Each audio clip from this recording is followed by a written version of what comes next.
The shutdown, the shutdown. Everybody's talking about the shutdown.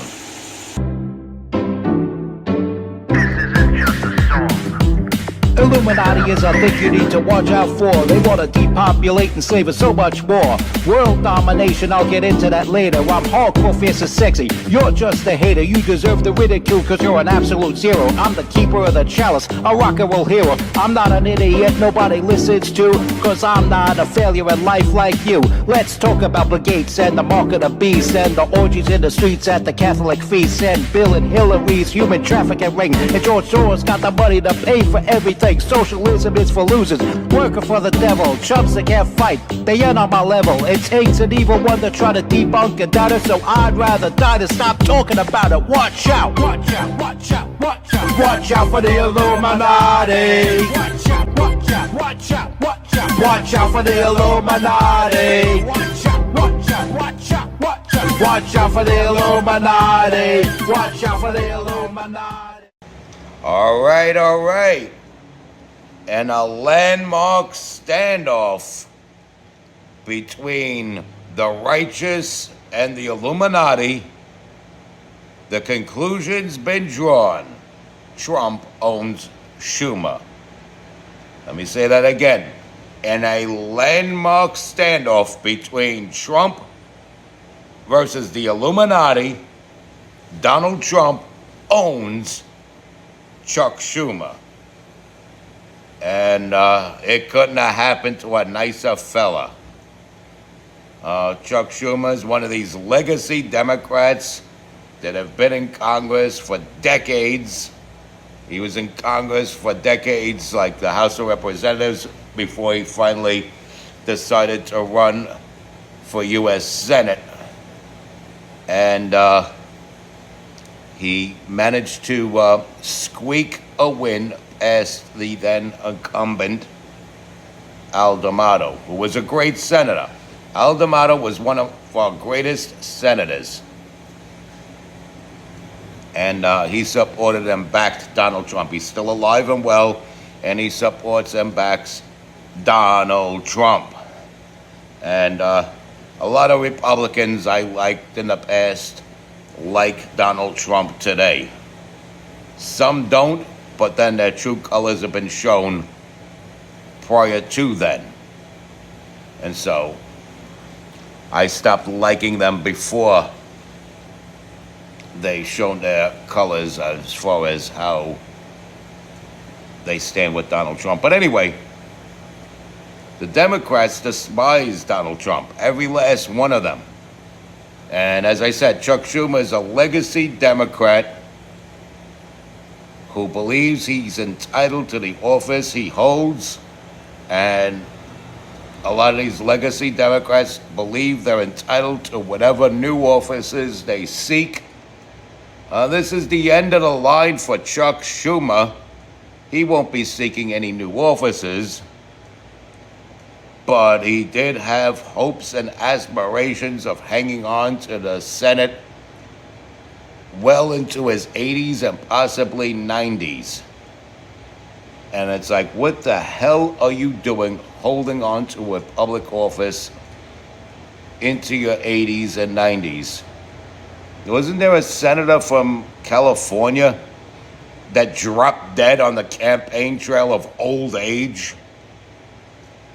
What was that name? Feinstein or something like that? She announced that she was going to run again. She's on the campaign trail running for Senate again. And, she drops dead from old age.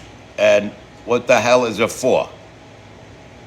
As my song goes, what the f*** is it for? And this is Chuck Schumer's hopes and aspirations. But Alexandria Ocasio-Cortez hinted and even blatantly said later on that she would challenge Chuck Schumer in a primary race. And New York is radical enough to give her their vote. We've seen with this radical Intifada socialist Zora Mamdani winning the mayoral race. But here we are. Here we are. Chuck Schumer caved in, and these nasty add-ons will not be added on to the bill that was the centerpiece of the shutdown. Longest shutdown in history. And they were unsuccessful at pinning the blame on Donald Trump. Everybody knows why they shut the government down, who they were shutting the government down for, and it wasn't you, the American people. And then you also had these dog and pony shows, these standoffs between Hakeem Jeffries and Mike Lawler, with Hakeem Jeffries rudely telling Mike Lawler, "Shut your mouth. Don't talk about it. Shut your mouth." And there's so many levels of hell where rude minority politicians belong. So many levels of hell. Rude minority politicians get all the boots and slurs. I say that because the Republicans are the majority. I see what you were thinking. Friggin' dirtball, maybe it's you who should get all the boots and slurs. That's become like my new thing. Boots and slurs, or all the boots and slurs. I kind of like all the boots and slurs. It sounds funnier. And so, speaking of boots and slurs, Chuck Schumer taking a knee to Donald Trump, the greatest president of the 21st century. And it's a beautiful damn thing. It's a beautiful damn thing. And you know what?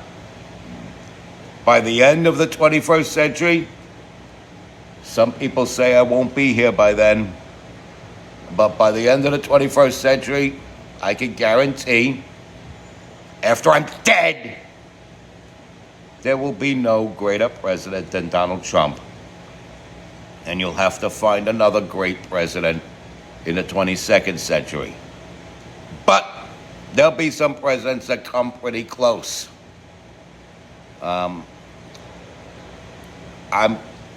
I kind of like J.D. Vance. I'm a little leery about his connections and his past stance on Donald Trump. But I kind of like him. I like this new facial hair wearing J.D. Vance, who gives all the answers to these liberal media hacks. But this isn't about J.D. Vance, this is about Chuck Schumer. His days are numbered. He's gonna get primaried out. And it's up to the Republicans to come up with a strong U.S. Senate candidate. And you know what? Since Sleeper's been running for public office, he shouldn't stop at mayor. I know he put up a gallant fight and didn't get past the finish line in this mayor's race, but that doesn't mean he should stop running for office. If AOC runs for Schumer's seat, she cannot concentrate on her own campaign. And Tina Forte should step up again and run against her again. And this will be for all the marbles. And win or lose, Tina Forte should also run for mayor of New York. I think she's a strong woman with lots of great ideas for this city. And this city needs Tina Forte somewhere in a public office. If not her congressional district, then City Hall, where in the meantime, AOC will be going for the head of Chuck Schumer. And we need a good, strong senatorial candidate from the right. Mike Sapercone, I'm sorry, Mike Sapercone was a disappointment. He just was. He did not campaign hard enough. Kirsten Gillibrand is virtually an absentee senator. She did not have to campaign. Did you see any ads for the re-election of Kirsten Gillibrand last year? If you live in New York, did you see any ads for the re-election of Kirsten Gillibrand? No, you did not. But you also did not see ads for Mike Sapercone. So you don't take advantage of an incumbent that doesn't campaign, and you don't campaign yourself. You don't take advantage of that. People need to campaign harder if they want the offices that they seek.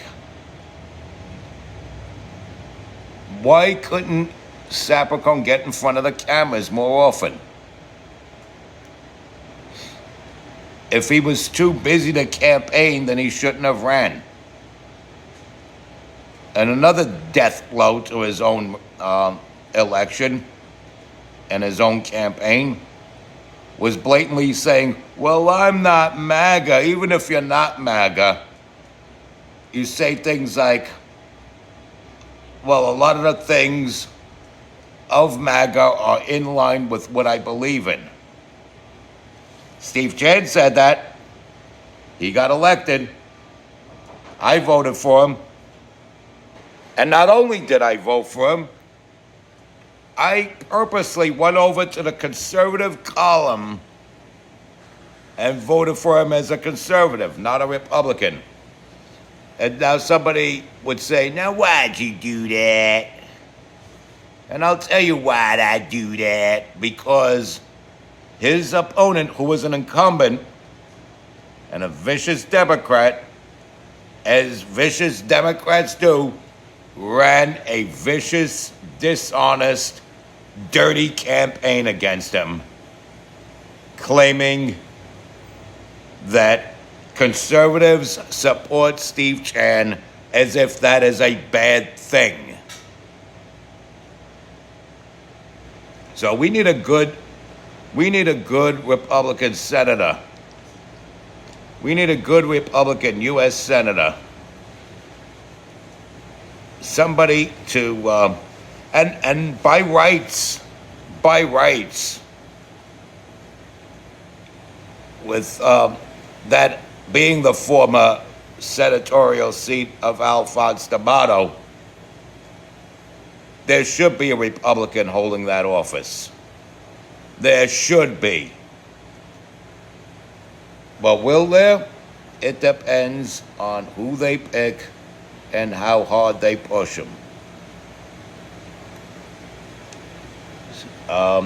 Steve Chen is doing a fine job as state senator. There's another one I would suggest. Back in the day, when Sid Rosenberg and Curtis Sliwa were still talking,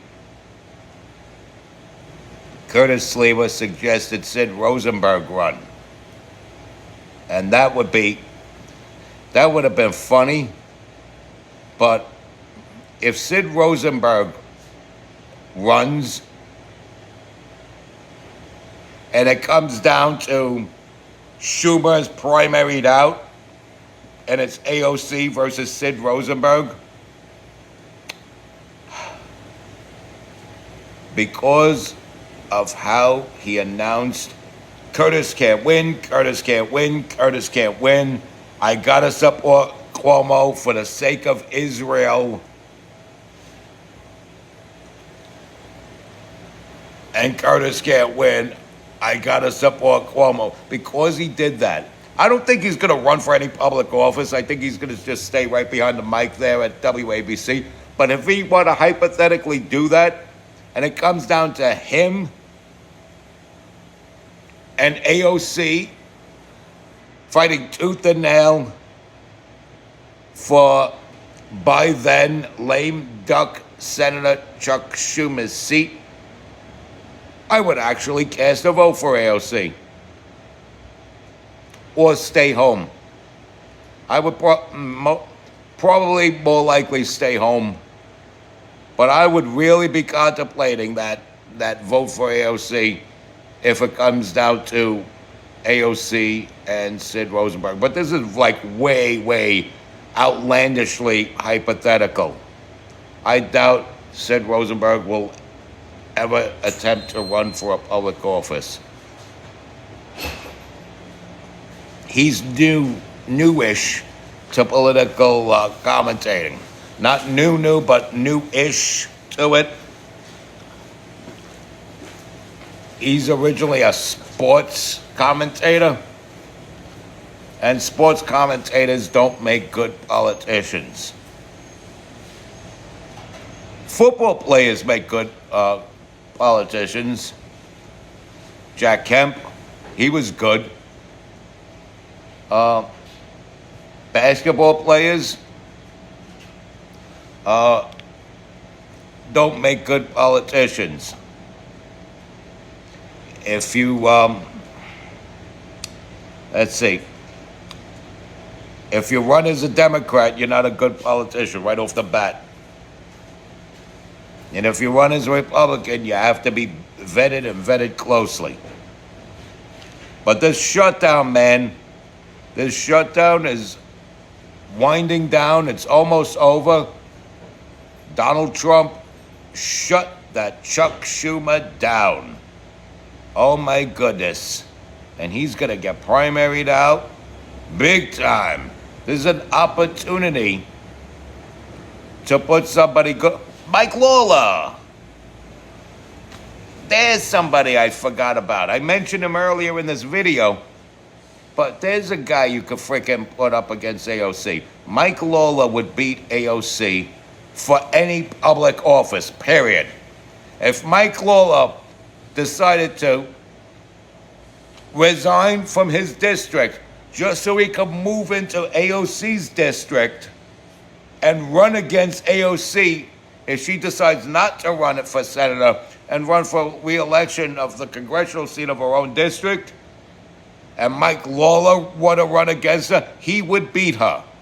Now just imagine, with his statewide popularity, running against AOC for U.S. Senator in New York. There's something to look forward to.